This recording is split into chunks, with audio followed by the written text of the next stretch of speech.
This video is going to tell you how to do questions 1 and 2 for Learning Target 1A.3.1. If we take a look at number 1 and 2, the differences are that question 1 starts with an x value of 1, where question 2 starts with an x value of 0. In order to write our equation, we want to write it in the form y equals mx plus b. And since we want to write it in that form, y equals mx plus b, we need to know the m and the b.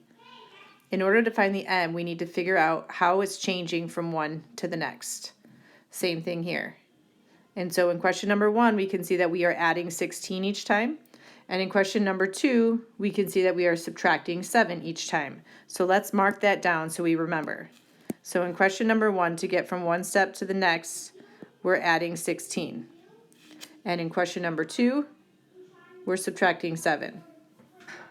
The next thing that we need is we need to figure out what the b value is. Our b value in our equation is when the x value is 0, which in number 2 we have that x value of 0, but in number 1 we do not. So in number 2 we automatically know that b is 842. However, in question 1 we don't know what that is yet, so we need to create it. So we're going to come back to table 1 and we're going to make a 0 in our table for x. If this is 0, if as we go from one to the next moving down, we're adding 16. If we want to go backwards, we would need to subtract 16 to figure out what the term was before that. So if we take 128